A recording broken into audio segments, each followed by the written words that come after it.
Hello, everyone. I'm Mr. E. And I'm Baltimore the Authenticator, and we are the Duality of Man. Today, we're talking about the duality of man and culture. Considering what's happening in this country, I think this is a very important topic. Uh, Well, it, I think it's very I think it's more than just the country. I think it's basically the entire, and I'm gonna say this, and I'm gonna feel like a dick when I say it, but basically the entire civilized world, from the Kremlin all the way to the first world parts of Africa to Australia to the furthest parts of America to Aboriginal Canada to whoever knows where else. Like, I don't think there's a part of our world that you could call part of civilization that isn't inculcated in this culture war nonsense to varying degrees and to like in various unique ways maybe like for example Extinction Rebellion and Just Stop Oil are more common in the UK than they are in America, whereas we have more Antifa, BAM, and BLM, but they're essentially sort of sects within the same overall cult. yeah, and I really feel like these people who are claimed to want to make progress, but I don't think that they have any clear vision about what that progress would actually look like in practicality. They just seem to have like I an I ideal I can world I, that I can explain that because I know where they get it from. They get it from a guy by the name of Hegel, who I swear to God is the origin of everything wrong with modern philosophy in a nutshell. He had a view of history that said that everything that ever happened in history and everything that ever happened on a societal scale could be could be dumbed down to two factions fighting with each other, and then eventually there being a synthesis between the two. And he supposed that the nature of time, the nature of history was progress, and that eventually history would just stop happening because there would be no more factions to fight each other with, and then society would be perfect and we would all be free to basically live in a Eden-esque paradise forevermore.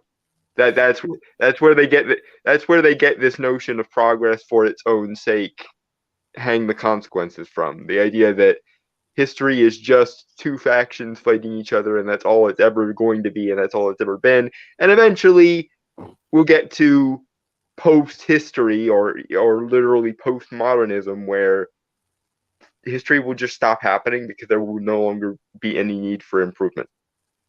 wait, so you're saying so Hegel proposed that history always progressed. Yes, I laugh thinking about the Dark Ages. I know. It's like there's a 1,000 year time period there that might contradict your theory, sir. But never mind that. Like it's only a millennia. It's not like it's important or anything. Oh wait, that's quite a big deal actually. Like even like side note, but I remember reading Neil Gaiman's Sandman for the first time, and knowing now what I know about Neil Gaiman, modern Neil Gaiman, I think he kind of agrees with the progressive stroke Hegelian approach to things. Um, but even he was smart enough, at least back in the '80s, to go, okay, wait, the reign of King James, the burn the witches, torture the demons king, was after Queen Elizabeth I, who was arguably one of the greatest monarchs to ever exist. So clearly, we have to make some allowances for history going backwards sometimes. Because of course there was the issue Men of Good Fortune with Hob Gadling where it touched on that, and I was very pleased that he touched on that. But I don't think it registered to him how much of a good point that was, and so now he's just like, yeah, that's how it works. But at the same time, my social justice and my feminism and da. And I'm like, okay, Neil, I'm gonna need you to pay attention to your own fucking stories, please, because your stories are efficiently smarter than you. Learn your own lessons, God damn it. I think our modern world would pretty much defeat Hitler's argument. I mean, look at the things that people create today in comparison to what was made in the past. There used to be beautiful buildings with architecture that was literally a work of art, and now we have just brutalist cubes. Well, okay, and it doesn't even have to be anything as baroque and grandiose as that. Look at the CGI in the original Matrix trilogy, and then look at Matrix Resurrections, or yeah, Resurrections was the most recent one. I actually haven't seen that movie. It's awful, and what puzzles me is the CGI actually looks like like you could almost like assuming that history worked the way Hegel and by extension the progressives said it worked, assuming that you would think that Matrix Resurrections would be the first movie and the trilogy would come out 20 years later. But no, it's the other way around. And there are a lot of movies like that. Like the CGI for the first Jurassic Park still holds up to this day. And there are movies that came out last year that didn't even hold up to last year's standards. I mean, look at She-Hulk. I uh, must we? Must we? I I mean, for this argument, I feel like there's no greater example. I for mean, the sake of touching on how the culture war and all the various things relate to masculinity and femininity and men's rights and so forth, and yeah, so if there's a more example of if there's a more example of how feminism is slowly but surely killing everything meaningful about the arts and culture, um She-Hulk might not be the worst, but it's certainly up there. I mean, there is Velma, there is New Warriors, there is that like it gets worse than She-Hulk, but good goddamn, not in a sane universe. We don't live in a sane universe. We live in the most absurd timeline. We don't live in the worst timeline by far, but we live in the most absurd timeline. It is clown world, as they say. yeah, and it's not just a quality in art from a technical standpoint, but it's also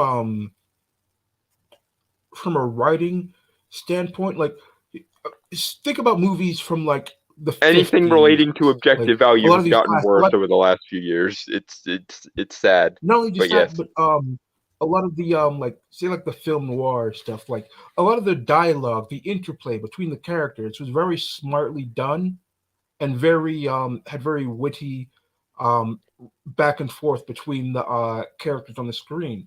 Like Yeah, the and dialogue here nowadays is just so dumb. yeah, I and here's the thing. When it used to be when a character was canonically supposed to be a genius or an intellectual or hyper intelligent or something, the writing backed that up. Like look at either version of Hannibal Lecter, be it Anthony Hopkins or be it Mads Mikkelsen. He is supposed to be the smartest person in the room, and the writing backs up the fact that he is the smartest person in the room without like massive plot contrivance or because I said so syndrome. But compare that to someone like Riri Williams. Um, even to some, I like Tom Holland's Peter Parker, but even to some extent, he has this issue where he's supposed to be a young genius, but he doesn't act, behave, or like nothing in his dialogue suggests young genius. And I'm not saying they all have to behave exactly like, an adult in a child's body. They don't all have to be number 5 from Umbrella Academy, but some semblance of I have intelligence that allows me to speak more eloquently than a valley girl, or I have erudition that allows me to think more broadly than your average valley girl is warranted. Like as much as the Magicians very much did parody, which is a show I know we both like. As much as the Magicians did often parody the kind of millennial Valley Girl way of speaking because they were all college kids. you could buy that they were all extremely gifted, extremely intelligent people who did give up going to like Ivy League schools to study magic instead. Like that was a plot point in the show, and it actually followed from the in-universe logic rather than just this is the plot because we say so. Didn't mean they had to always be in control. Didn't mean they always had to know what was going on. You can write a smart character who's still out of their depth, but there has to be at least some attempt to realize that not everyone either does or needs to speak like a goddamn Valley Girl for one thing.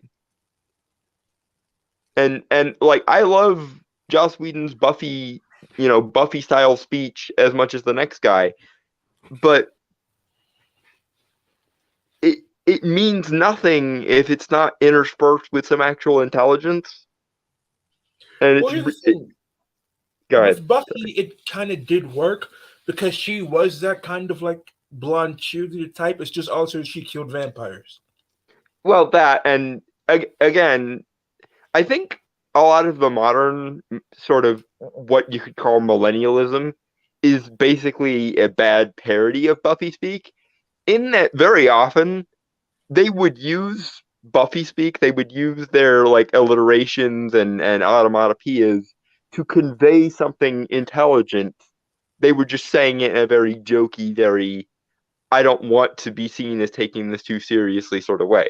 Or they were using humor to disperse a heavy situation because you know what, when the world is ending every 5 fucking minutes, it's necessary to disperse the tension with humor occasionally. And that's the other thing. A lot of people complain about Marvel humor, but in most of the MCU, it's wavered a lot recently, but so is everything. Um, the humor was there to diffuse extremely tense situations or to make it more human. And now it's just I don't have to take anything seriously because everything is just one big Valley Girl joke, derp. And it's like, oh, that's why. That's funny because as a kid, I never tried to mimic that kind of thing. When I was a kid, I always tried to mimic Frasier Yeah, yeah, because you could just tell just by the way he spoke how intelligent he was, yeah. I, and like I, I was I was very much the same way. I gravitated towards a lot of intellectual characters. Like when I was a kid, Double D from Ed, Edd and Eddie was very much my spirit animal. he was my favorite as well. Yeah, and it was just like, and maybe I'm weird, but because I did grow up reading like the great illustrated classics and stuff, I gained a massive appreciation for the old school way of writing. And I think as much as the modern world takes this to an extreme, I think this sort of slow degradation of intellectualism has been happening for the last century or so. Because if you read even something as simple as Sir Arthur Conan Doyle's Sherlock Holmes novels, which of course are narrated by Dr. Watson, that style of writing now is virtually unheard of.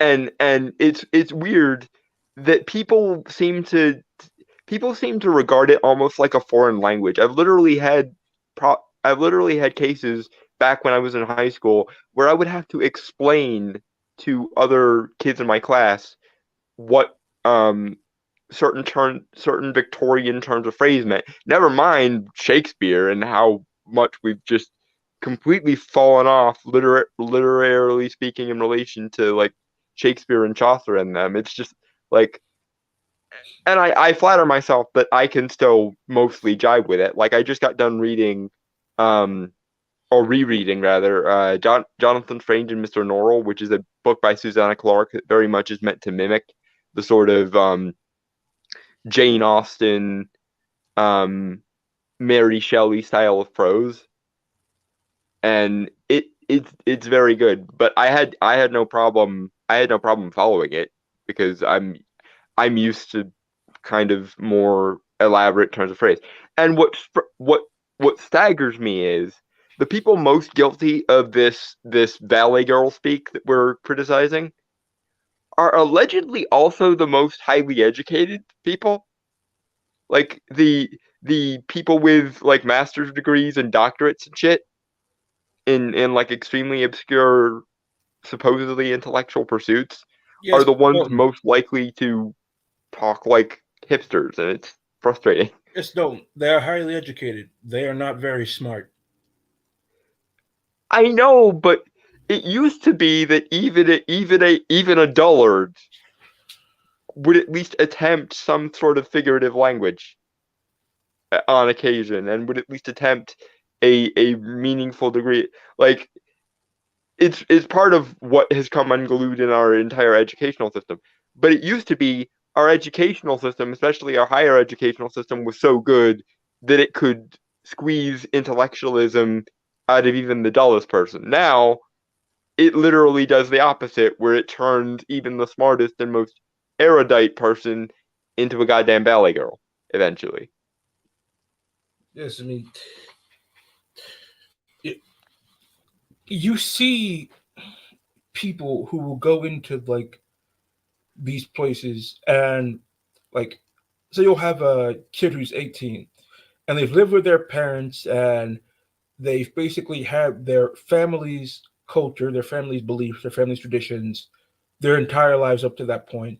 And they go to college and they come back with like the side shave, the blue hair, the tattoos, the septum piercing, spouting just like stuff that is completely antithetical to everything they've known up until that point. And yet they act as if their points of view are so absolutely unassailable that to even Sacrosanct, consider questioning them, that you must be some kind of malicious actor. primitive, primitive, backwards person from the previous epoch or something. Yeah, it's and I mean, to be fair, there are people who even before that will, kind of go off and do their own thing. I was very much like that. Like I come from a very um rural culture that is very sort of hunting and farming and like sports type focused, but I was always the almost like Matilda-esque type of like I just want to sit and read and watch TV and do my nerd things and so on and so forth. And then of course there's the occultism and the magic and the philosophy to be considered as well. So like you It's don't even necessarily have to be a carbon copy of your parents for that to happen to you, kind of. well, It's it it's one thing to be different. It's another thing to sever the connection, like yeah. to your family, to like your life before, and Well, what's that's the other thing, and something I wanted to bridge to was it's funny how all these people think they're independent thinkers. All these people who, as you say, start from a fairly standard background and then come back with with the SJW glow up makeover, which is what they call it, glowing up instead of growing up. The people who do that, they all seem to think they're such free thinking, unique people. And yet, I defy anyone to watch a series of SAW compilation clips or day in the life clips and tell me the difference because they're all functionally the same. They they have unironically bought into a standardized form of uniqueness, which, if you're following the logic there, folks, uniqueness by its very nature kind of has to be individualistic because otherwise it's not unique. Yes, not only that, like, but these people, once they've been brought into the ideology, they will not dare step foot out of it. They would not dare voice the wrong opinions because they know that they will be eviscerated by their so-called friends. well, I don't even think it's necessarily usually a practical concern. I think they just, because because colleges get to children at the most vulnerable point in their forming of an identity as an individual person, they genuinely think that all of the shit is correct on some level, and so they quote unquote know that it is the only valid opinion, and so they wouldn't even consider um deviating from it. There's something I want to talk to you about. I brought it up before we started, but regarding culture and the culture war, this yesterday I watched an episode of a TV show called How I Met Your Father. On this is on Hulu, Presumably, and this was the spin-off of How I Met Your Mother. Yes. yes, it was. And I watched this show for two reasons. One, uh, because I enjoyed the original How I Met Your Mother, and two, because I've had a crush on Hilary Duff since I was like 9 years old. I And I can't fault you for that. I can't fault you for that. We all remember Lizzie McGuire. yeah, but in I believe it was season two, episode three, they were visiting with this couple, and what this guy keeps making all these weird jokes about his wife, and eventually comes out later in the episode that this guy is and put all the parentheses you desire on this Dalton, a men's rights activist. And it was the most ridiculous straw man you could possibly imagine. This guy was constantly insulting his wife, going off on these really weird tirades. Basically, take the worst parts of Roosh V and worst parts of like Andrew Tate and combine them, and that's what they think an MRA is. Also Yes, mixed with fascism or something. not only that, but his wife said that she was previously the mayor of Baltimore, and the characters act like her choosing to be a wife over choosing to be a politician was some massive downgrade. And are two things. First of all, if you look at the state of Baltimore, clearly she wasn't doing her fucking job properly. And two, Well, that's alternate universe at all, so maybe who knows? But but two, if you look at the female happiness index that they've been doing research on, female happiness has actually gone down the more women have begun to pursue careers. yeah, and So, they have a similar thing with regards to this in I believe it's Sweden. They call it the equality paradox. The more the policies encourage women to have freedom of choice, the more stunted they become in their various career paths, and the more they actually idealize the like traditional feminine role.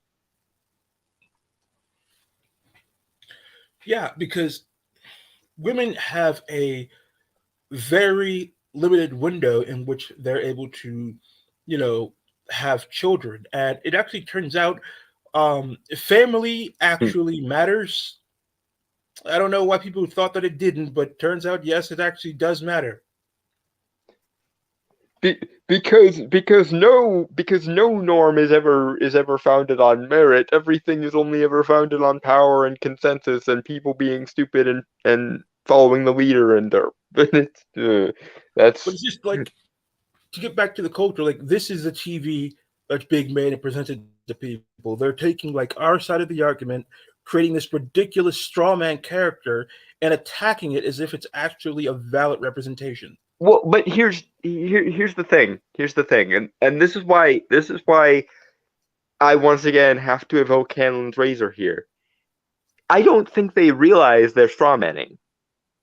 I think they're being accurate. They just don't understand us or our framework because they see everything through the lens of their framework.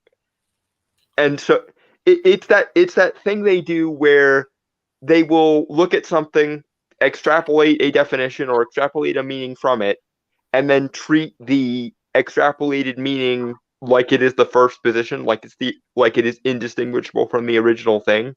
And then no matter how much you beg and plead and cry to them that they are conflating their definition of a thing with the thing itself, they can't ever parse the difference thereafter. It's like that guy who I was simply trying to get to an egalitarian position with regards to Homelander because he was upset that right wingers were lionizing Homelander because they made Homelander a Trump stand-in, and I tried to simply go, okay, lionizing certain villains is something everyone does. Look at what your side did with the Flag Smashers and Falcon and Winter Soldier, and he couldn't see the difference. No matter how he couldn't see the similarity, no matter how many times I laid it out to him of how the Flag Smashers were an Antifa stand-in, just in the same way as Homelander was a Trump stand-in. He would not stop special pleading and claiming that it's different for his side because reasons. And I was like, okay, do you see how you're not taking your enemies at their word, you're taking them at yours? Which that phrase just occurred to me now, and next time I get in an argument with him, I'm gonna deploy it because maybe that will finally make it sink in. Like you're not addressing their original opinions, you're addressing your thoughts on their original opinions, which is There's also another thing about begging your own question. Homelander that regarding Homelander, there was this one scene in in the season finale of the last season where Homelander is introducing his son to the crowd, and some guy like throws a can at his son.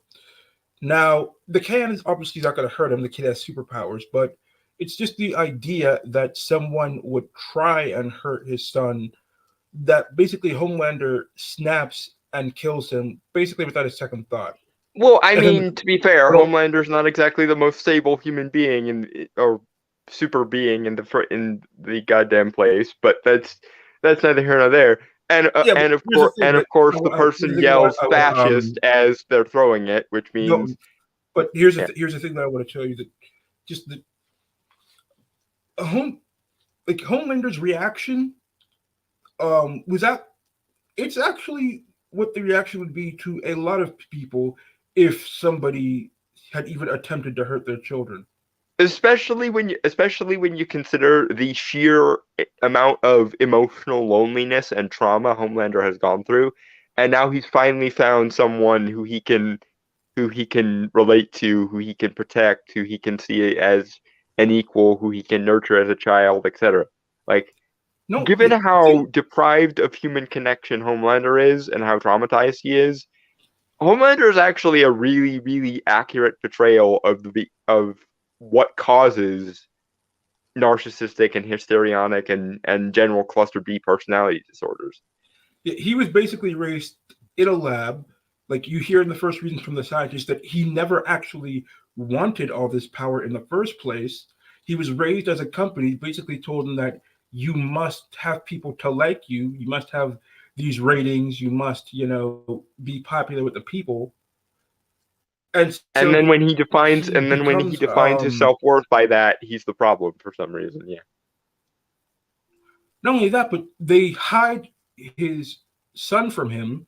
And here's the thing: like every time Homelander interacts with his son, he basically does the right thing in a way because he tries to be the best father he possibly can He because gets as he never close as had he that. can from inside his various neuroses to good behavior. It- his son is the thing. Like everybody's worried about Homelander going out of control, but his son is the thing that is humanizing him.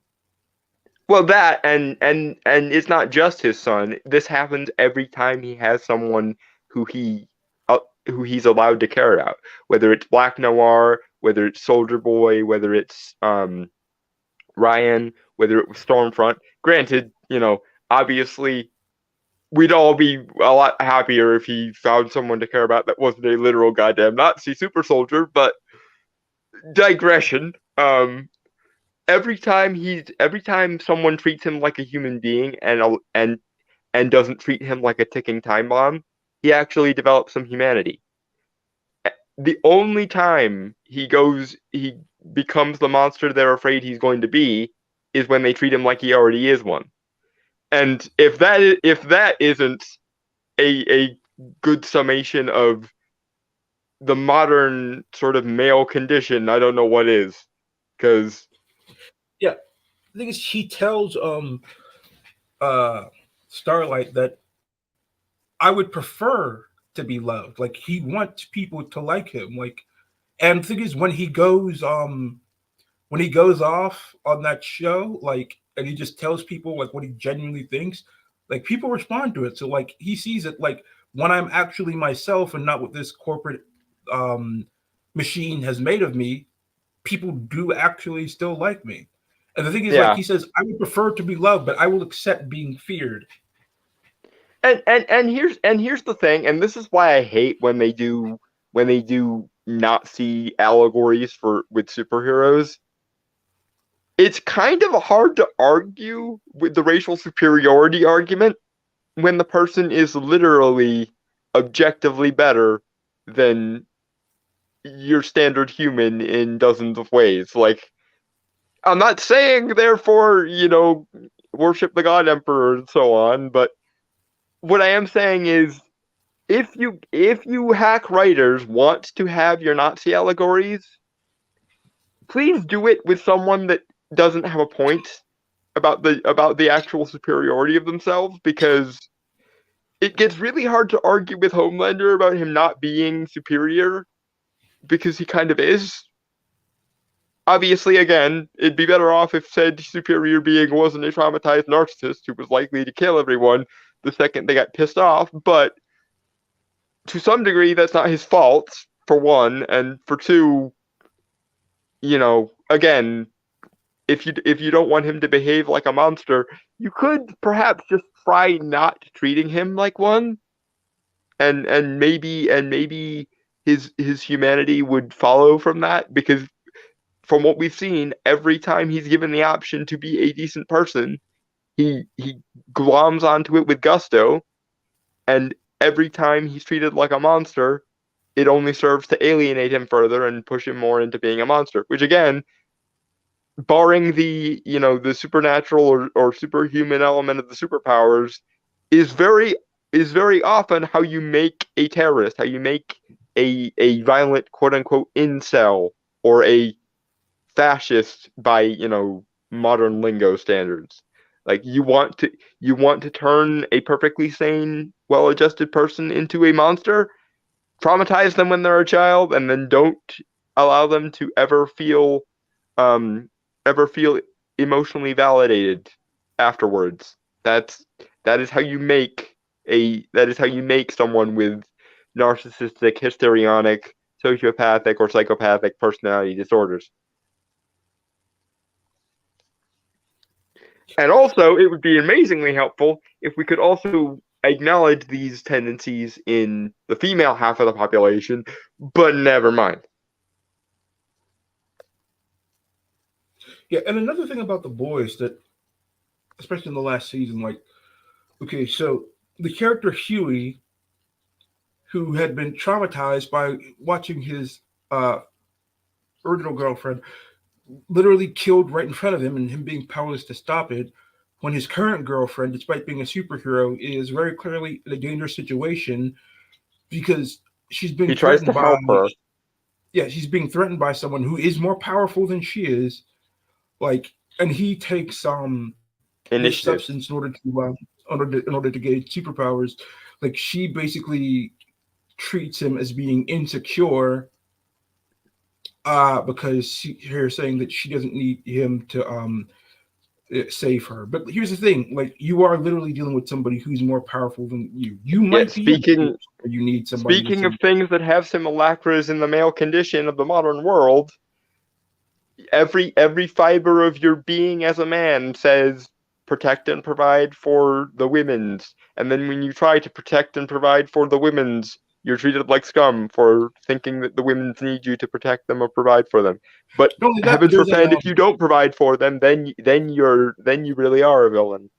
yeah, there is that, but there's also a parallel situation where the character Kimiko, who had superpowers but lost them, she almost loses her boyfriend Frenchie because she wasn't strong enough to beat up these bad guys that had kidnapped them, and so she asked Starfire to get her con Starlight, you mean, not yes, Starfire. yeah, Different sorry. universe. Uh, she asked Starlight to get her the substance compound V, so that she could get her powers back to be strong enough to protect the people that she cares about. So when Kimiko asked for it, for literally the same reasons that Huey was doing it, it's perfectly fine.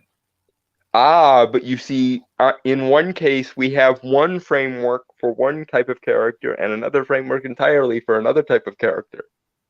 Because that makes sense. Whoever heard of consistent principles? Wee!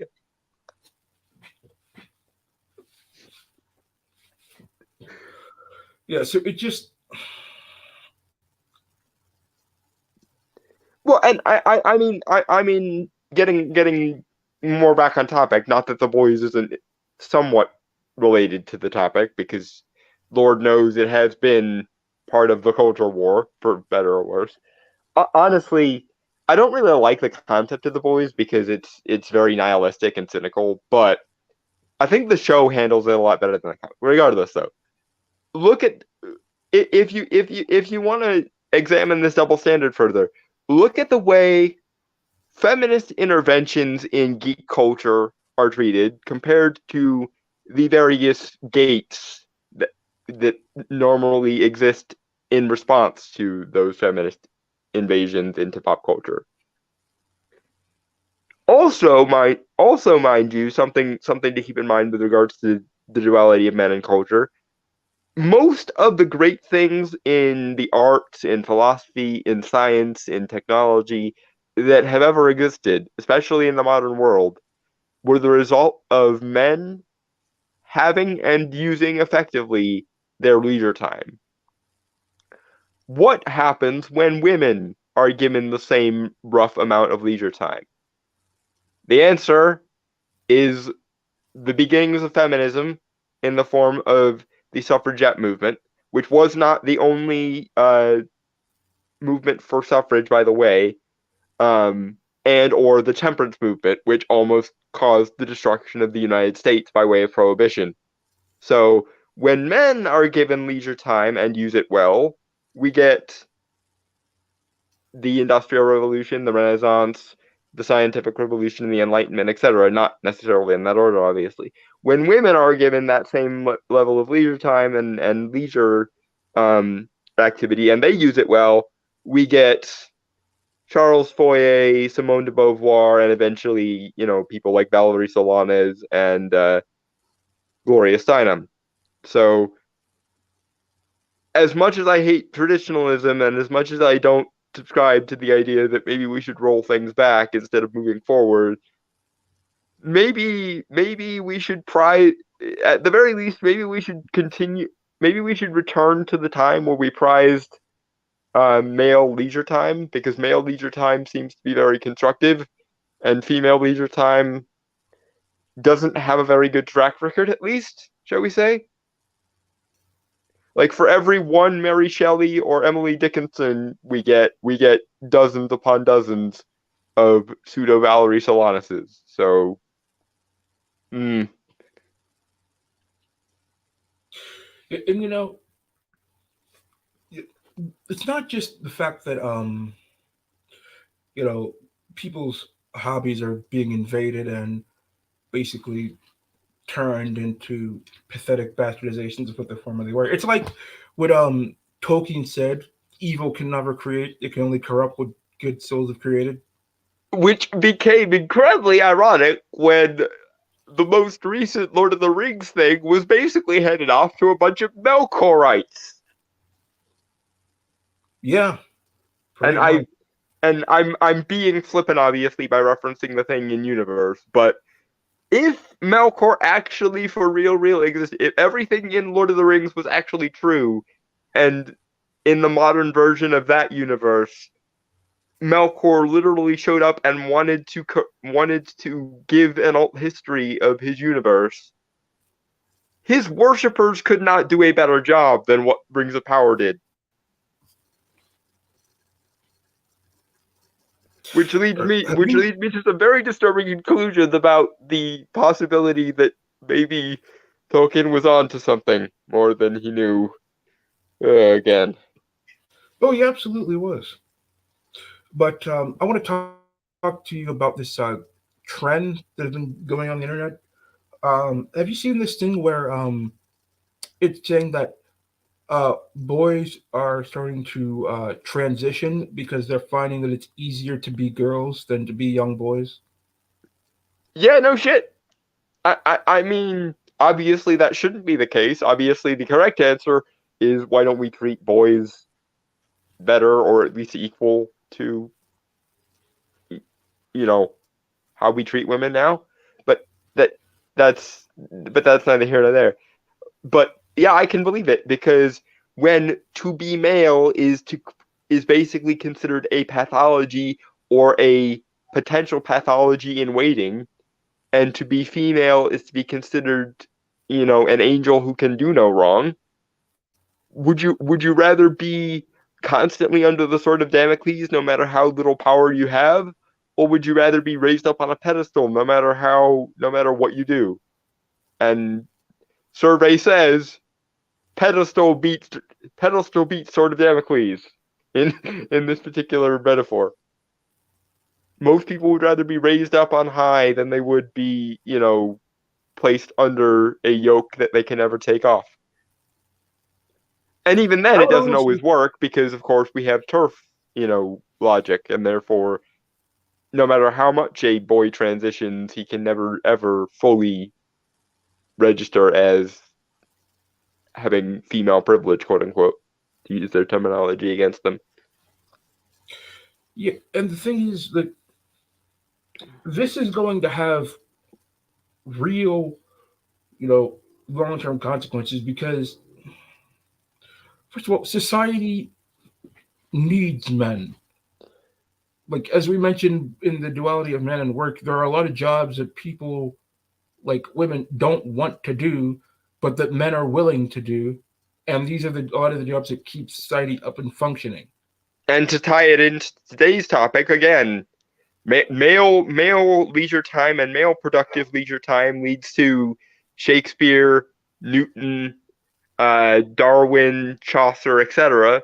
Female leisure time leads to Simone de Beauvoir, Caroline Norton, Emmeline Pankhurst, and eventually Valerie Solanas. So, and like Eva Entler in that. So which of these is better for? And again, look at the art they create. Male leisure time gives us Star Wars, Star Trek, comics, Tolkien, etc. Female leisure time appears to be psychotically obsessed with unmaking all of the above. Yeah, you know, it just seems like in entertainment, with a male hero, it's usually him Proving overcoming. himself worthy because Yeah, he's not it's him automatically overcoming considered worthy. some challenge and then rising above who he used to be. With a woman here, it just seems to be proving that she is correct Yeah, and showing everybody you else have how been wrong. hard done by from the get-go, so your only obstacle is to shake off your oppressors and prove that you were glorious always to begin with. Yeah, and you can see that in a lot of the current Marvel stuff, which is why it's been like going down the toilet recently. And I mean, Brie Larson seems to not understand this. But here's the thing. Here's the thing, Brie, because she was complaining about, well, when Iron Man does an arrogant thing, everyone cheers. When I do an arrogant thing, everyone cringes and so forth. And the reason, Brie, is because there are basically two broad categories of hero's journey that are going on in the Marvel universe. There is the arrogant person who is taken down a peg and who needs to build himself back up in order to become a better person. There's your Tony Starks, your Doctor Stranges, your Thors, etc. And then there is the humble but weak person finally being given what they deserve and being able to remain true to themselves because they were good to begin with. There's your Captain Americas, to some extent your Spider-Mans, etc. And Like, I just want to say that there. with Iron Man, like even after he went through his journey in the first movie, he can still be arrogant, but Yeah, it's a he's lot still more the same lovable in that person, but scenario it's because he has gone through the journey, and it's someone that even though we know that he is being arrogant in this scenario, we know that he is somebody who is dedicated to the good of other people. well, it's also post his arc, his arrogance becomes a tool for him to use. His final line to Thanos was literally basically flipping him off. It was the PG rated version of literally giving him the finger as he died. But point being, you either can have a great person being a great but unappreciated person being brought down. There's your Tony Starks and Doctor Stranges, or you can have a worthy person who's not been given the appropriate chance and therefore deserves to be raised up. And there's your Captain Americas. You cannot, however, and this is what Brie Larson or her version of Captain Marvel rather, and a lot of these other female characters want to do.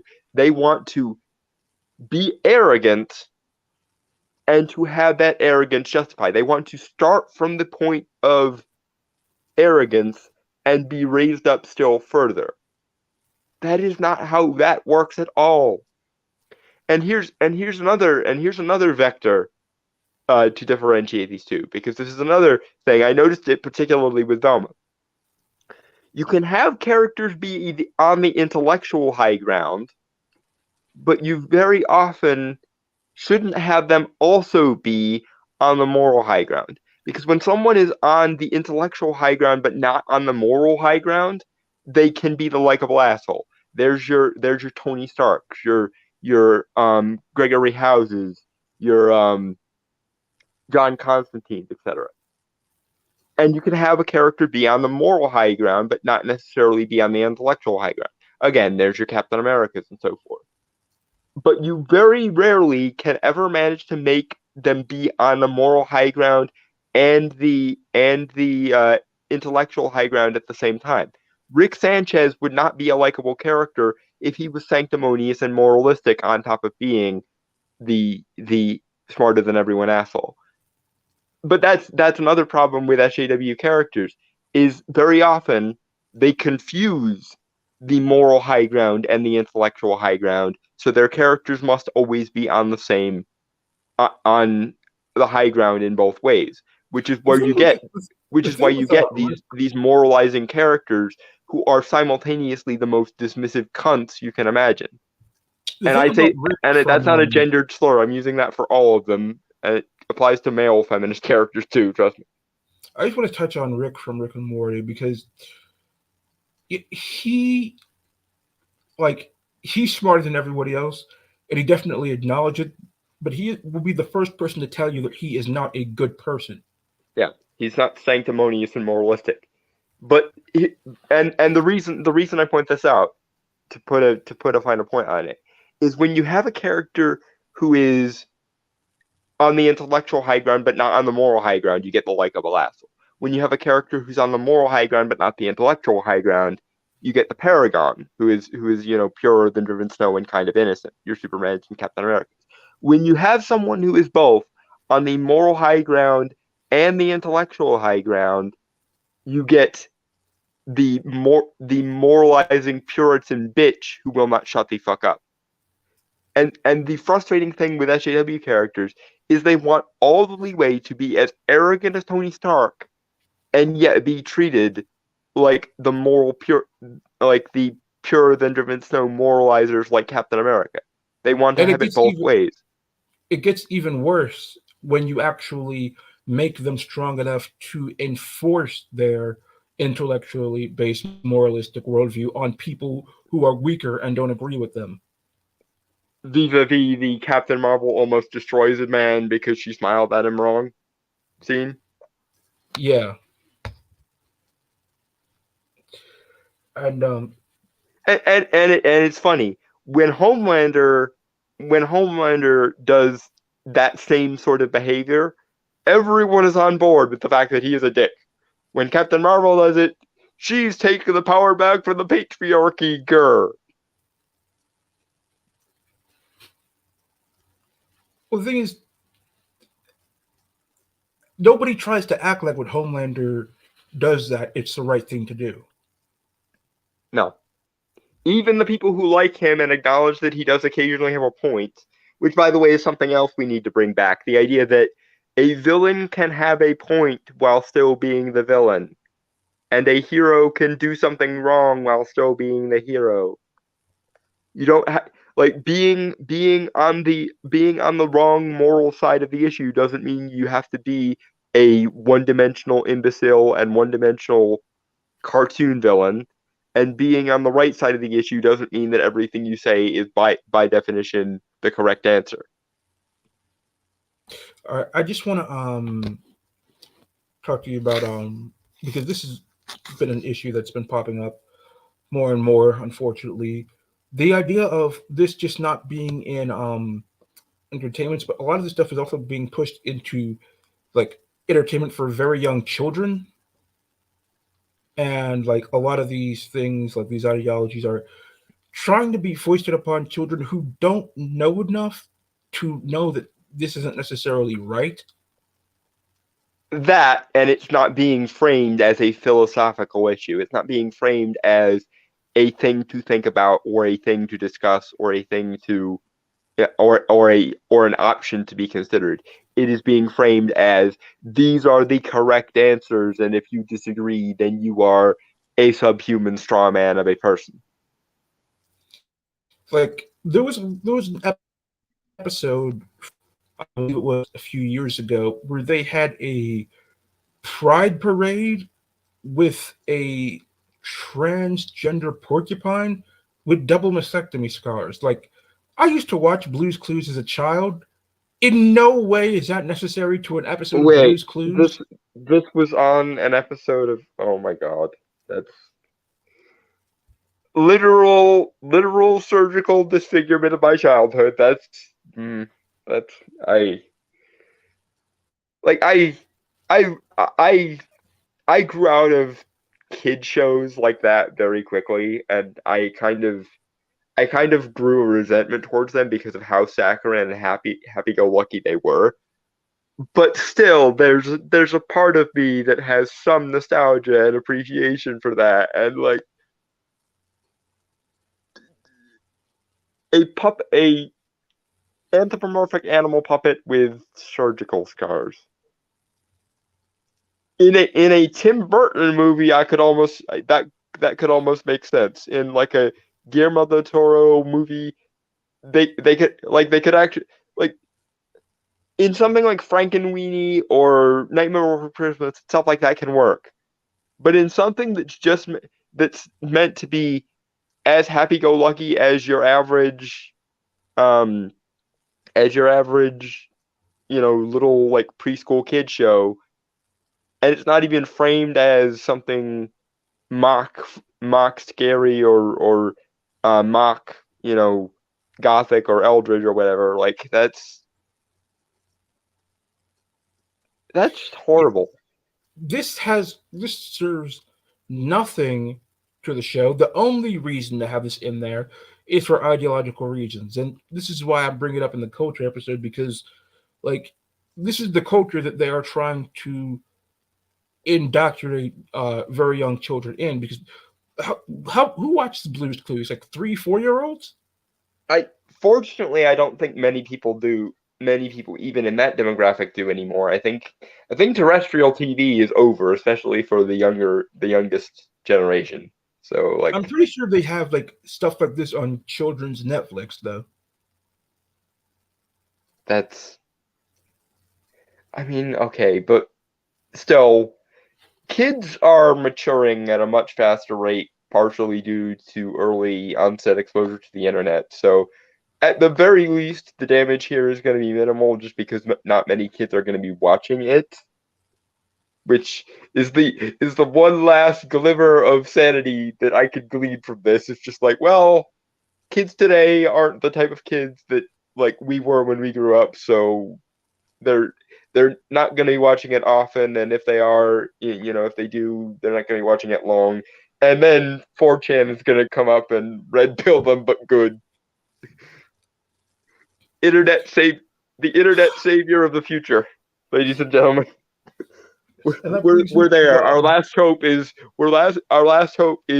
the 2017 circa 2017 meme culture era to come and undo the programming, basically.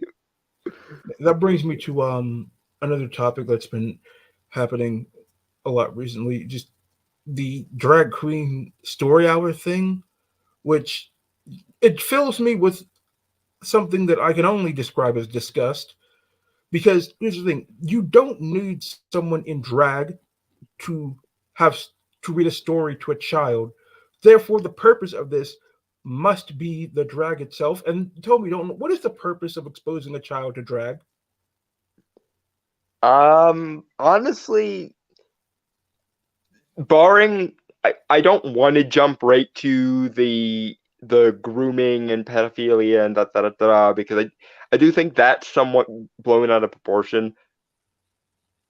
The most charitable way I can frame it, I suppose, is they just don't want drag queens to seem unusual, which on Here's the thing: paper I don't really have a why would they problem want with, drag but at queens? the same time there is that interconnected series of things that I try not to jump right to that might be implicit there. And if Here's someone is that way inclined, map inclined, as we're contractually obligated to call it on YouTube, um, this would be an amazing opportunity for them to get their rocks off in ways that they should not be allowed to in any sane world. here's the thing, though. I know you're trying to be charitable, but I disagree because I have gone 30 years of life and only seen a drag queen maybe once in passing on the street. Why would children be so regularly exposed to drag queens that they have to see them as normal? Well, because in the social justice framework, the only reason why they're not more normal is because they've been suppressed for so long, and now we're undoing the suppression. Ergo, so yeah, that I just, that that's that's how they're they justify actually, it in their own head. Is we're not breaking anything. We're just putting things back the way they should be, basically. how can they be putting things back to the way they should be when this is never the way that things were? Because they essentially believe in Rousseau's utopian state of nature with regards to like in the in or Terence McKenna's like orgiastic orgiastic proto-human theory of like prior to civilization everyone just was free and expressed themselves however they wanted to, and it was the it was the corruptive nature of civilization and the structure that civilization imposed that resulted in us uh spiritually crippling ourselves basically. You know, in my opinion, it just seems to me that you know this is groom. I don't see any other possible function for exposing a child that young to drag other than grooming. Just I I can't see what other I purpose it could possibly serve.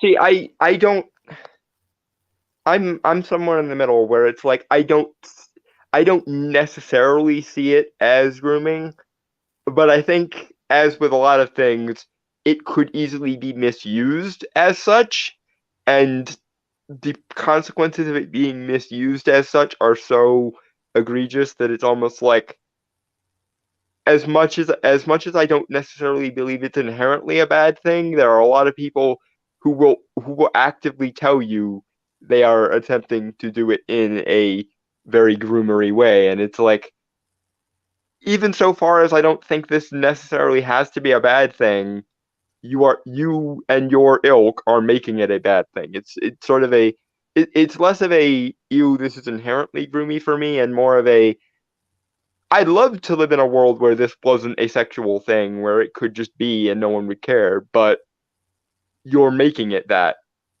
Independent of what anyone else thinks or whatever other straw man's people might make of it, you are a lot of you are going out of your way to make it that and make it ideological. It's just like how we always say, It's not diversity that's the problem. It's capital D diversity that is the problem, the ideologically motivated one.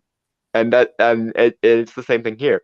I'd love to live in a world where we were so live and let live that we could just, have this and have it not be sexual and have it be whatever, and life goes on.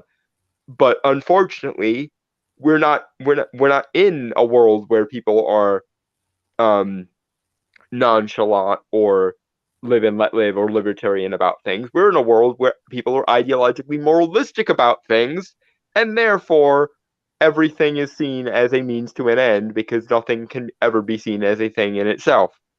And thus we get into the nothing can ever be a thing on its own. We have to weaponize everything we can. Which leads us back to the what are you weaponizing this for exactly? Well, I am of the belief that there are places for certain things where if you do the certain things in that particular place, I don't give a shit. To Mm. be dragged in a public library with kids is just not the place for it. And the thing is, it's not just me saying that. I've seen, videos on social media of people who are drag queen saying that it's not appropriate for children. Yeah. I mean, on the one hand, it's sort of like, do people really even use libraries anymore? But on the other, it's like libraries now are yet another front line in the culture war. And and is there a more sad and frustrating is there a more frustrating thing than that even libraries aren't held with any kind of esteem. Even libraries are just another thing we have to weaponize one way or the other. And it's like, I don't want this. I don't want this fight. Stop making me have to fight you. I don't want this fight. I want everyone to shut the fuck up and go away and live their lives. But no, but you guys aren't interested in letting people shut up and go away and live their lives because you need everything to be subservient to your paradigm. So it's just like, well, if you need everything to be subservient to your paradigm, then I'm forced to deal with the fact that I don't particularly like your paradigm. And now here we are. Like, if you just left society alone and let society evolve organically, maybe we could have these conversations in a sane manner. But you won't let society be alone, and you won't stop social engineering it. So Why is it that people view that everything has to be, normalized to the culture? Like, but some things just aren't normal or just meant to be in the public view. Like, sex is not supposed to be in the, you know, public view, just like out and about that everybody can see. Is it used well, like aside from that, it's like that's not even how you normalize things. It's like with people who still vilify and despise the N word. It's like, if you truly want this word not to if you truly want this word not to be harmful, then treat it as indifferently as possible. Allow it to be used by everyone so that it becomes indifferent. That's how you actually normalize things. You don't go out of your way to try and normalize them. You let society evolve of its own fucking accord, and then eventually people tend to lean more in a populist or libertarian direction where it's like, yeah, who cares? Like, indifference is the proper way to normalize things rather than forcing things down people's forcing things down people's throats. If the previous iteration of moralism taught us anything, if the Satanic Panic and like the Bushite warmongering era and everything taught us anything, it's people despise when those who allegedly have the moral high ground force morality down people's throats, especially in the areas of like culture and entertainment. That is the that is the number one way you piss people off, is when you refuse to let them have their vices, their indulgences, their arts, and their entertainment. Like, well, if you here's the thing with gay relationships, like it basically went that people thought that it was wrong, and then people were willing, to accept it. Think things people do behind closed doors is their business, and then people were allowed to be more open about it. And then they said, look, hey, if they want to get married, well, that's a thing between them. Like, what business is it of mine? But it's a bit different when it's literally everywhere all the time in And people's again, faces. it Like, must be said, the ideological weaponization is is not helping. Because I get to some extent the openness because it is very much it is very much a we weren't able to do this for so long, so let's let's it's one thing to be open make about merry it, about but it. it, And it's also one thing. I get the wanting it to be not exactly entirely behind closed doors because as an example, if a boy and his girlfriend walk down the street holding hands, people either don't care or they go aw. It should be the same way if two guys walk down the street holding hands or whatever. Because nobody Um, cares if two guys go down the street holding hands anymore. But you have to admit that some things have just gotten weird, man. yeah, no, it's again, it's the ideological weaponization of everything it's the issue. It's like you can't just be a gay person anymore. You have to be the avatar of gayness, the avatar of like the the conceptual hive mind. And it's not even a conceptual hive mind defined by the people in the hive mind. It's the conceptual hive mind defined by the people who allow this to occur. Like, and that's the thing. It flabbergasts me when these people talk about like cultural appropriation and colonization and internalized self hatred and so on and so forth, Yeah, like or that's the or stuff. when they criticize black men who don't agree with them for being house N words, and I'm like, what do you think? What do Like, you think those types of people were? They were the approved, they were the rubber stamped ones in the that the establishment liked back in the day. Well, your ideology is nothing but the new attempt to make house N words, for lack of a better word. that's the thing that always gets me. Like, I've been insulted for not acting quote unquote black for really most of my life, and it's just, it makes no sense to me that all these people were going on about Black Lives Matter, or Black Pride, or you know tearing down the system. Like, you are just really puppets approved by the system. Like, if you were really opposing the structure of the system, corporations wouldn't be posting BLM pictures like whatever you go on a freaking riot Yeah, card. like opposition to the system, now system approved. It's like, well, maybe maybe you're not maybe you're not being as rebellious as you think. If the system itself is just, opening wide and rolling out the red carpet for you, then maybe you're not the brave put upon rebels that you think you are. And moreover, maybe those unspeakable lepers that you hate so much, maybe they're the actual anti-establishment position. I I mean, someone says they're a feminist, and someone else throws them a parade. Someone says they're a men's rights advocate, and they might get lynched. So, which of these is truly opposed to the establishment? Anyone? Like even if all you value is opposition to the establishment, which of these seems more opposed to the established order to you? But yeah, on to the point. It's like all this ideological bullshit is just a new way of identifying quote unquote one of the good ones. And then if you find someone who isn't one of the good ones, they're they're shuffled off to they're shuffled off to every negative thing we can shuffle onto them. Like, and it's the same with blacks and gays and every other minority under the sun because they don't care about the people. They care about the ideas, and they only appreciate the people insofar as those people are an extension of their ideas.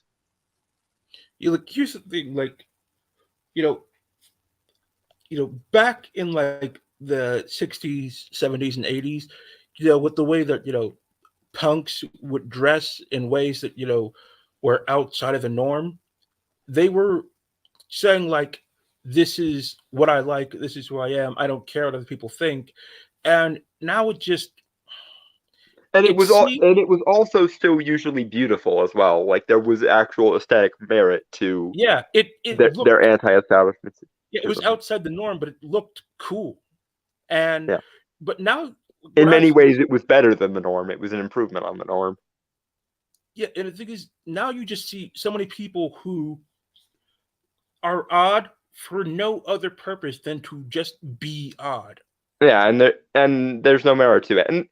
This is the thing, and this is where I'm in kind of the unique position, I guess, because I understand the hatred of norms. I find norms and traditionalism to be stifling. Um, Mostly because I just organically am outside of basically every norm you care to name.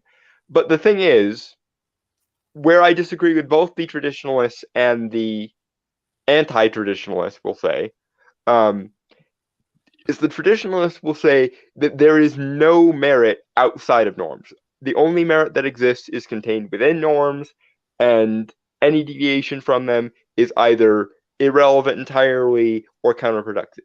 The anti traditionalist people will claim that no tradition or no norm of any kind has any merit, and that merit itself is actually to be avoided.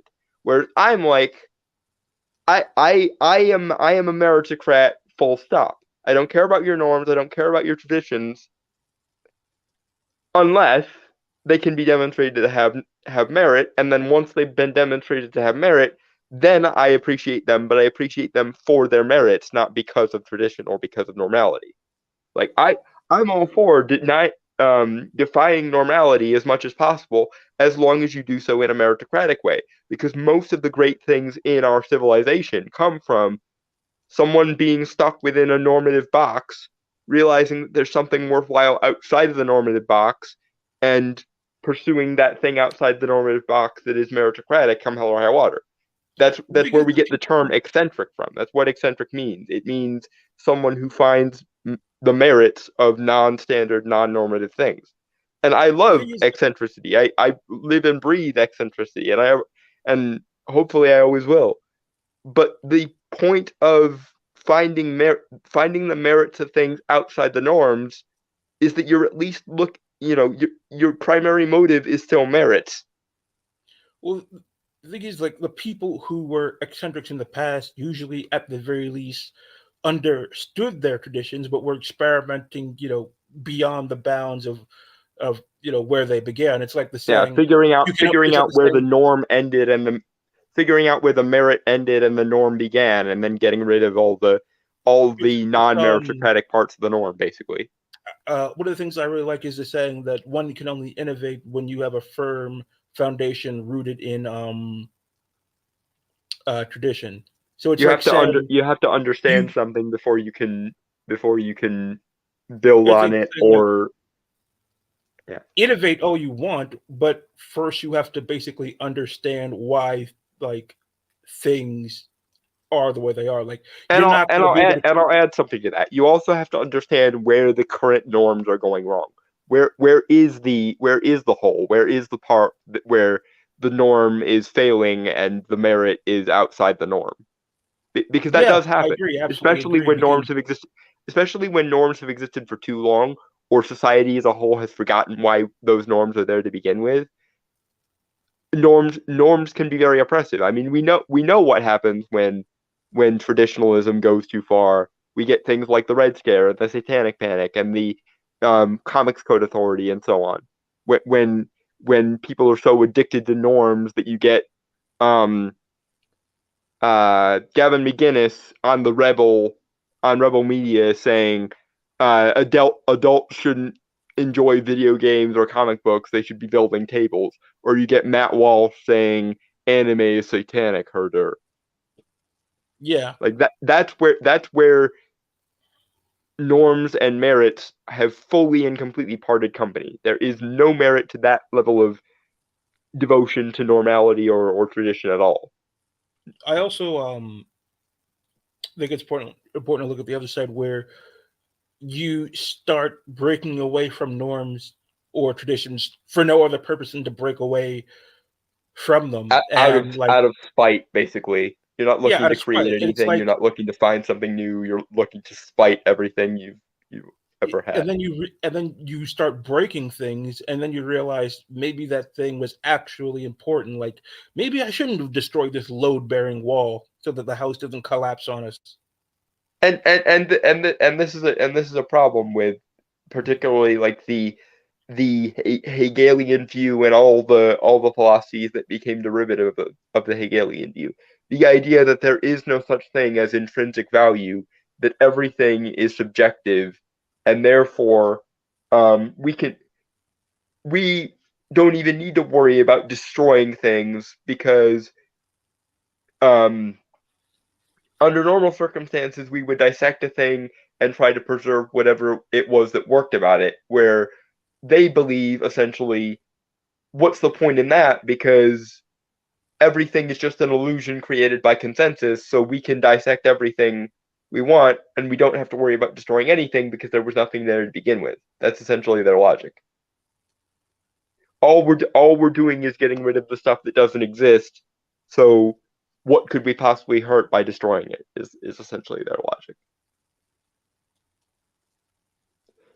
It's like, The obvious counter the obvious answer, of course, is that objective value does exist, and that there is something worth both preserving or, in your case, destroying in this thing you're trying to dissect. So you should do what people normally do when they dissect things, which is dissect it to figure out how it works and then try to put it back together again. like two things, like just from my own life that I think would be a perfect example of this is gay marriage and the value of the family. Because first of all, I don't think legally speaking there should never have been anything to stop gay people from getting married. Like, religious, that's another argument. Religions are a whole other different thing entirely. But um like, legally, like, there should never have been a problem with it. But now the value of family specifically is that, well, there as I'm sure you're aware, there's been efforts to basically tear apart families Yeah, there's nothing and meritocratic about families. They're just devalue the value empty of norms, families. basically. Yeah. Yeah, like, people like didn't see the value in family anymore. But first of all, now we see the value because they've done studies about it, like saying that people are less happy, children are doing worse. They don't have like father figures in the home anymore. Women are less happy, and Yeah, we tested the hypothesis. It turns out it didn't work. Who knew? yeah, and here's the thing, like, even when, like, I told you that one of my family members recently got married to his new husband over the summer, right? Hmm. And as you know, I am more conservative, but I got up there. I was the best man, and I gave a very loving, loving speech for them. And Mm-hmm. the thing is, even this thing that is outside the norm was still rooted in the traditions of family because the family was there. Mm-hmm.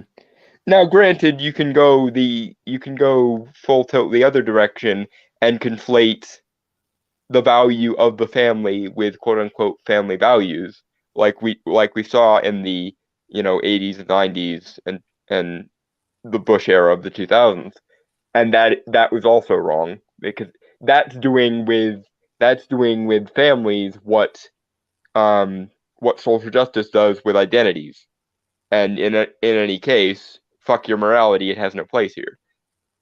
But you don't have to have family values, quote unquote, to have values relating to your family. And that's an important distinction. But I think it's a distinction that we all were basically on board with right up until the social justice warriors started bitching. And now, unfortunately, And this is truly what worries me about the about social justice. Not only it itself beyond reason and fucked up and moralistic, but it's making the satanic panicking, red scaring, comic code authority creating traditionalists of yesteryear seem sensible by comparison. And so now we were in this golden age in the 90s where like nobody gave a fuck about what the traditionalists thought and we were all just kind of doing our own thing. But now, because the social justice warriors took that too far, here we are with some people going, actually, maybe Jack Thompson had a point. Maybe Frederick Wortham had a point. And I'm like, no, no, don't bring it back. We just got done killing it. Don't bring it back. Oh fuck.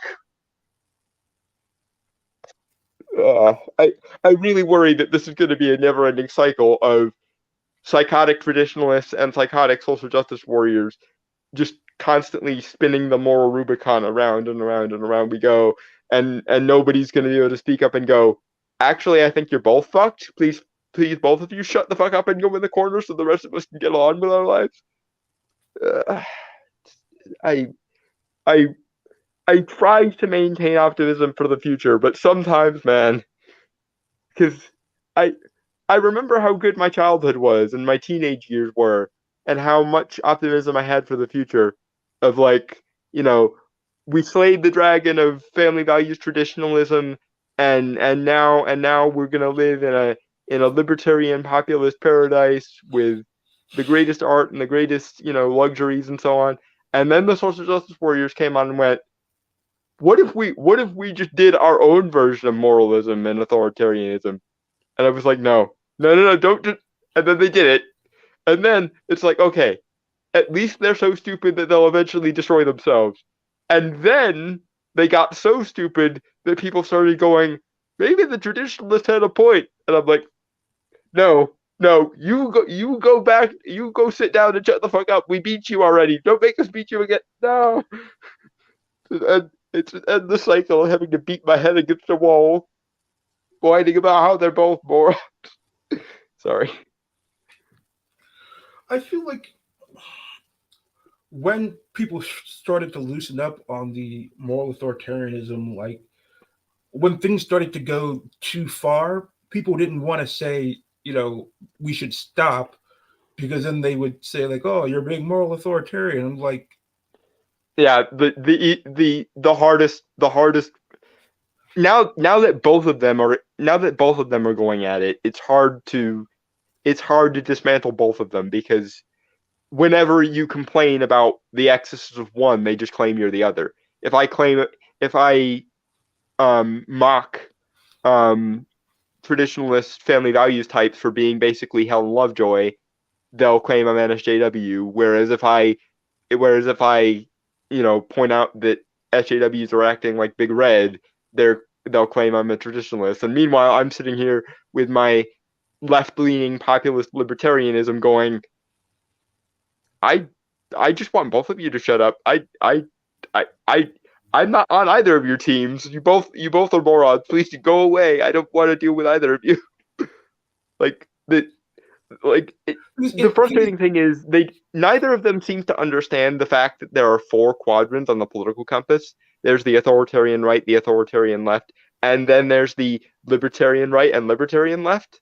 And I'm just like, I don't want to move right or left. I just want to move down. Can we move the Overton window down a few dozen paces at least? Like that would be my ideal future.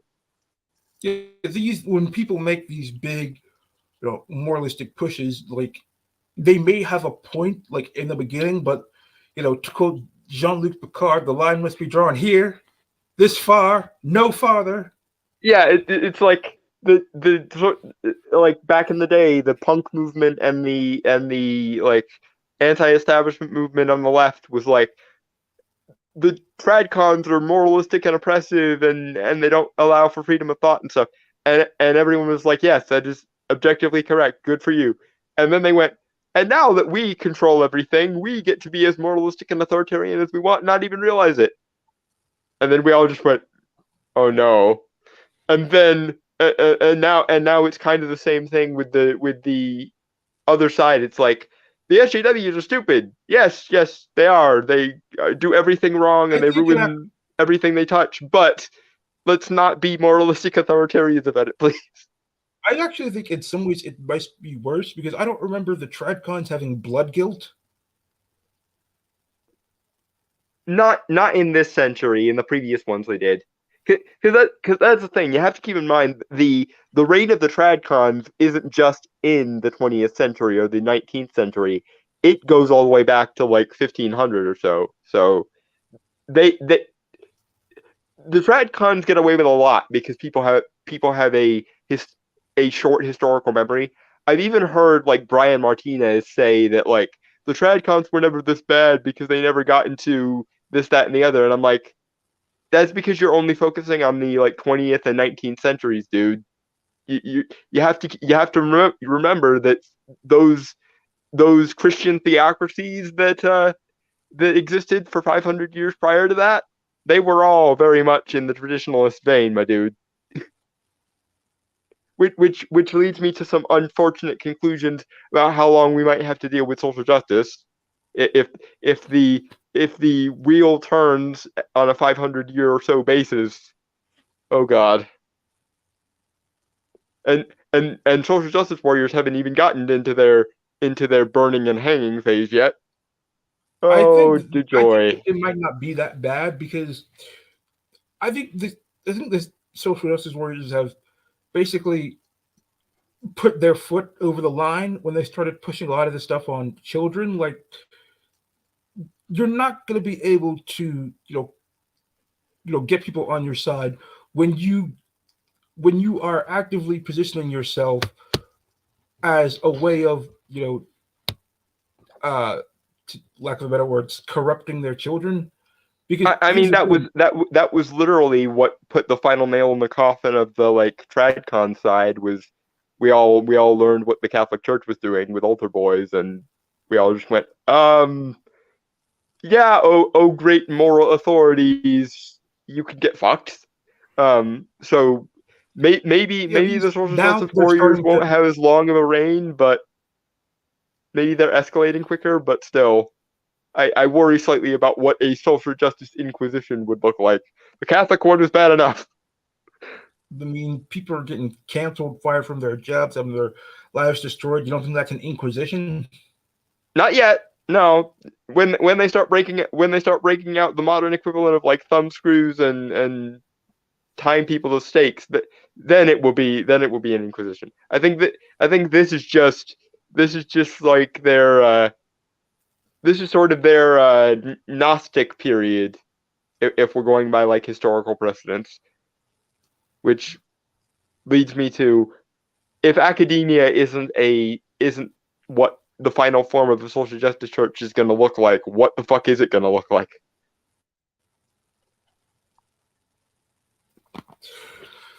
I mean, it could get so bad that hypothetically thinking they actually do tear apart the country, the system stops functioning, the state break off into their individual regional power blocks, and we're back in the dark ages again. I mean, it's not unlikely at the moment. I mean, the three major powers in the world, China, Russia, and the U.S. are all kind of still, or I guess four if you count the EU. They're all still vaguely on the verge of collapsing, and they vilify and hate anyone who tries to fix it. So, eh. I really don't like being the spiraling down the dark pessimistic hole guy. I prefer to be the optimistic one. All right, let's talk about something funny then. Did you see the video where these just up oil protesters were confronted with the fact that their largest donor is a fund from LA that's being contributed to by the descendant of oil barons? I did not. It's not surprising or in any So way we just news to video. me, but I did not see their reaction. No, what was their reaction? You could just see the despair Crowley slowly creep upon this woman's face at the realization that she's basically a pawn. Well, I mean, good for her for at least having self-awareness. There are even more true believers out there who, when faced with that information, will make excuses for essentially using capitalism to destroy itself. Is how they is Because, how they because frame it. it's funny because she argued with the guy whenever he first tried to convince her, and then when he actually read out the news article explaining all this, you could see like the realization and the despair just like creep across her face like slowly. It's just I mean, as funny as that is, it is somewhat depressing because it means that the capitalist class has almost fully embraced this ideology. Because in a world where people had their priorities fucking straight, the people in power would laugh at them for being, anti-capitalist fucks. But instead, what we get is a bunch of rich, a bunch of rich fuckers with guilt, with capitalist guilt. It's like white guilt, but worse. Who think the only ethical use of their money is to use capitalism to destroy itself from within, which is more depressing. I don't know if these people are necessarily. I don't think these people are corporatists. They're corpos. Yeah, but the problem with corpos is because they don't spend too much mental energy thinking about other stuff other than their profit margins. If someone comes up with a scientific study, of which they unfortunately have a bunch because they've co-opted the sciences, um, and says this is the most intellectual, this is the most moral way of using your money, a lot of them would just go, well, you have the appropriate qualifications, you have the appropriate um, academic rigor, so you must be correct. It doesn't matter if I don't get it because that's the thing. A lot of these people are not intellectuals apart from knowing how business works. So if someone comes up to them and can demonstrate to them that they are the intellectuals, even if it doesn't make sense to them, they'll go, well, it doesn't make sense to me, but I'm not the smart one, so obviously you must be correct. Go nuts. Invade my HR and PR departments. You clearly have the moral and intellectual high ground here. So yeah. So even if Here's they the don't thing believe it, also. they're apathetic enough to go along with it is the problem. They're also being insulated from the effects of their own terrible decisions. I mean, I'm sure you're aware of the whole ESG thing, right? Yes, which is basically the social justice equivalent of the Hays Code. It's funny to me how much these people hate things like the Comics Code Authority and the Hays Code when they've literally instituted the same thing just on a different metric. And the only reason it's even slightly a different metric is because the way left wing activism works is slightly different from the way right wing activism works, but it ends with basically the same functional result. The thing is, like a lot of like big investors, which is like BlackRock, are giving like companies money based on their ESG score. So even if their profits start to flank, if they're getting a whole bunch of They investor can money, buttress it with the essential tithe, the social justice tithe. You've paid your social justice tithe for the month, so here's your allowance, basically. yeah, and it's protecting these people from what would naturally be the consequences of their own actions, which would be failing in the market, but they're allowed to continue because of all this, extra funding they're getting. So it's like, damn, we're not even allowing things to correct themselves naturally because of Yeah. outside interference. Fortunately, even people like BlackRock don't have an infinite amount of money. Like they're starting it's starting to trickle up to the money man, and the money men are going, what the fuck? So I hope in the next 20 years we'll look back on this in the same way we look back and revile the Red Scare and the Satanic Panic.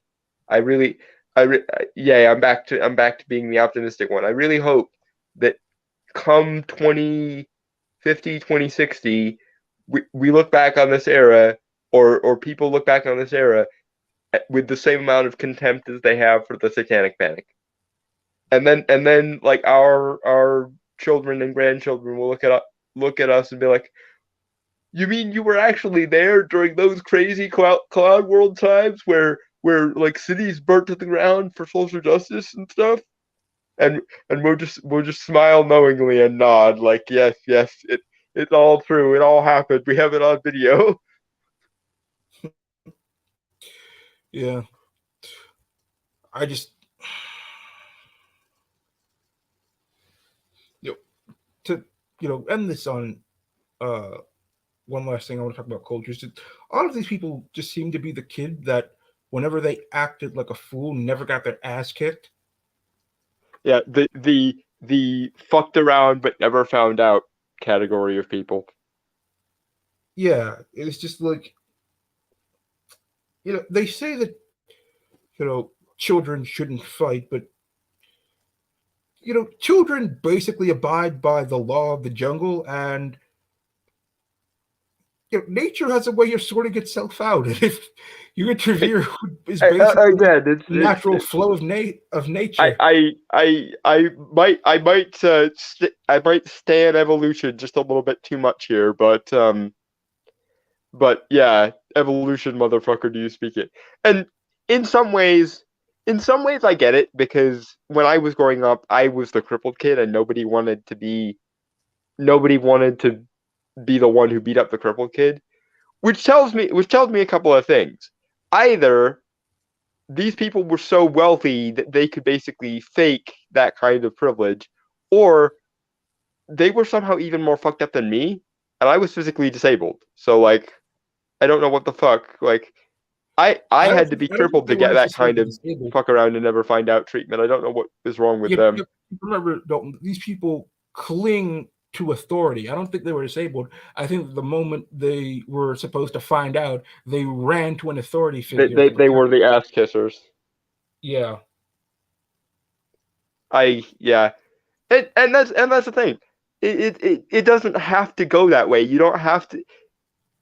Dear, spoiled upper middle class teenagers of the current year, just because you have the luxury of fucking around and not having to find out doesn't mean you have to be a myopic twit. You can come you can come to rational conclusions on your own by your own reasoning. And I would advise you to do that because I kind of had that same protection by virtue of being the crippled kid. But I still, I hope, turned out to be a fairly reasonable human being, despite the fact that I often did get away with being a mouthy little shit. Um, but that's I neither here nor there. I was sometimes a mouth little shit. Unfortunately, I didn't was not able to get away with it. The only thing that I ever really got punished for was swearing, which is why it took me until like my college years before I became comfortable with swearing again. And granted, I became very, very comfortable with it indeed. But um, I remember one time when I was like 4 years old, I took a liking to the expression "horse's ass," and one half bottle of Dawn soap later, uh, I didn't swear ever again for like 15 or 16 years probably. So yeah. Um, Well, in but terms of in terms of like social engagements or school, yeah, I was a mouthy little shit and mostly didn't get beaten the fuck out of because I was a crippled kid. thing is, whenever I was a kid, I would mouth off, I would get beat up. But thing is, when I got older, I was the one who made sure people found out, Uh-huh. because that was really what I got older is when I developed my moral framework, which Mm. has obviously evolved since then. But Yeah, yeah. But you were the instrument of the finding out. yeah. Hmm. So, is there any last words you want to have for thoughts on the culture? Just keep doing what you're doing, guys, because eventually their ideas will demonstrate themselves to be so stupid that we'll win. I mean, look at things like New Warriors and Velma, something so devoted to social justice ideology that even the social justice warriors didn't want it. So all we really have to do is wait and keep voicing our objections when stupid shit happens. I'm 90% sure it'll undo itself shortly. And then again, maybe in 20 years we'll look back on this in the same way we look back on the Satanic Panic, with any luck. Yeah, I believe that things are beginning to falter. Tech companies had to lay off employees. Disney, I believe, had to lay off a couple thousand employees. Warner Brothers is about to be sold again, from what I hear. Their Discovery is planning on selling them to Universal.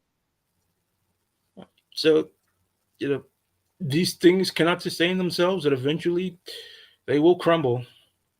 And then we get to say, I told you so. A lot. Because we did. We've told them so the entire time. Vindication. It's a glorious thing. All right. I've been Mystery. I've been Dalton Mortimer, the Authenticator. We have been the Duality of Man. Cheers, guys. Bye, everybody.